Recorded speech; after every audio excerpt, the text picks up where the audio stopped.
to'g'ri ishlashi uchun biz turli xil oziq moddalarga muhtojmiz va ularni ovqat orqali olamiz. Ovqat hazm qilish tizimiga kirgan oziq-ovqat darhol ishlatilmaydi. Kimyoviy hazm jarayonida turli oqsillar va fermentlar yordamida oziq-ovqat kichik zarrachalarga parchalanadi va hujayralar tomonidan o'zlashtirilgan moddalarga aylantiriladi. Xo'sh, bu oqsillarni ishlab chiqarish uchun kerakli ko'rsatmalar qayerda saqlanadi? Bu ko'rsatmalar DNK tarkibida bo'ladi. DNK genlardan iborat. Gen bu nukleotidlarning uzluksiz ketma-ketligi bo'lib, unda RNK molekulasini kodlovchi qism mavjud. Bu qism promotor bilan boshlanib, terminator bilan tugaydi. Genlarda shuningdek regulyator ketma-ketliklar ham bo'ladi. Ular promotor yaqinida yoki undan uzoqroqda joylashishi mumkin. Ba'zi genlarda hosil bo'lgan RNK oqsil sintezida ishtirok etadi. Bu jarayon gen ekspressiyasi deb ataladi va ikki bosqichdan iborat: transkripsiya va translatsiya. Eukaryot hujayralarda transkripsiya yadroda sodir bo'ladi. Bu yerda DNK asosida informatsion RNK hosil bo'ladi. Keyin translatsiya sitoplazmada sodir bo'ladi va mRNKdagi ma'lumot asosida oqsil zanjiri sintezlanadi. Transkripsiya jarayonida gen tarkibidagi DNK RNK polimeraza fermenti yordamida mRNK hosil qilish uchun matrica vazifasini bajaradi.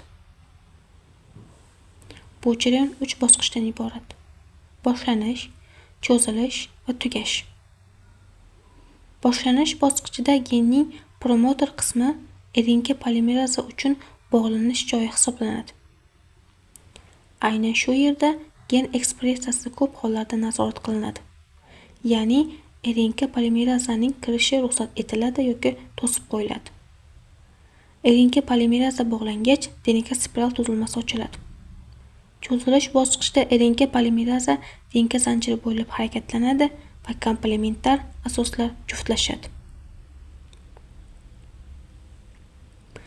RNK polimeraza yangi RNK zanjirining 3-uchiga nukleotidlarni biriktirib boradi. Tugash bosqichida esa RNK polimeraza terminator qismiga yetgach, mRNK sintezi tugaydi va RNK polimeraza, DNK va mRNK bir-biridan ajraladi. Hosil bo'lgan mRNK tarkibida oqsilni kodlovchi ekzonlar va kodlamaydigan intronlar mavjud bo'ladi. Translatsiyada ishtirok etish uchun intronlar olib tashlanishi kerak. Shuningdek, 5-uchiga kap va 3-uchiga poliatom qo'shiladi. Bu jarayon splicing deb ataladi va splesiosoma deb nomlanuvchi kompleks orqali amalga oshiriladi. Natijada yetilgan mRNK hosil bo'ladi va u yadro teshiklar orqali sitoplazmaga chiqariladi.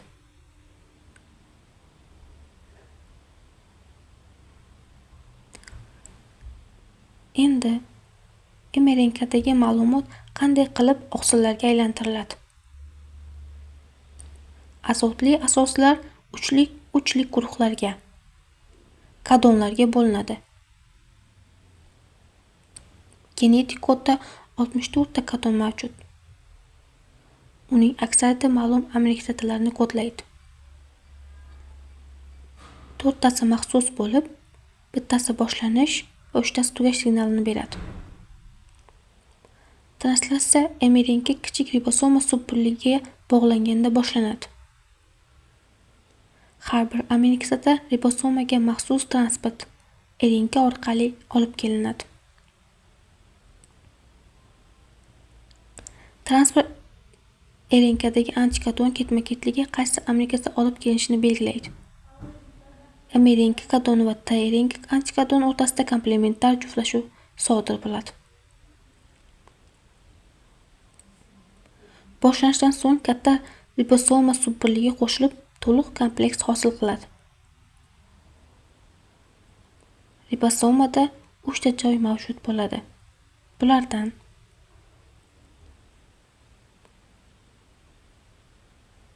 E, P va A saytlar. Cho'zilish bosqichida yangi aminokislotalar transport RNK orqali A saytiga keladi.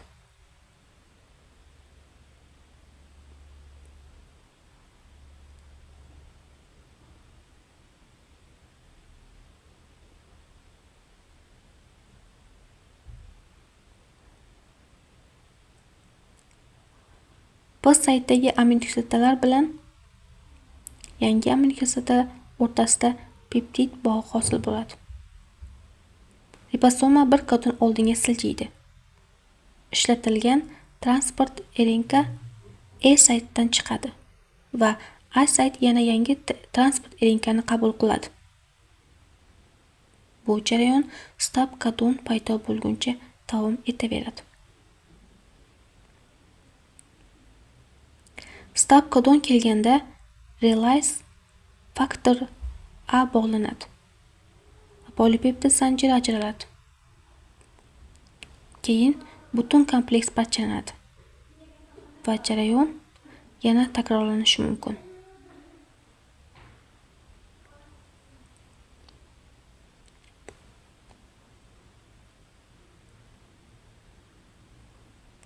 Translatsiyaning maqsadi oqsillarni tez va aniq sintez qilishdir. Hosil bo'lgan polipeptid ba'zida faol bo'lish uchun qo'shimcha o'zgarishlarga uchraydi. Masalan, hazm fermentlari endoplazmatik to'rda sintezlanadi. Golgi apparatida qayta ishlanadi va vizukalar orqali hujayradan tashqariga chiqariladi. Umuman olganda oqsillar organizmdagi deyarli barcha jarayonlarni amalga oshiradi.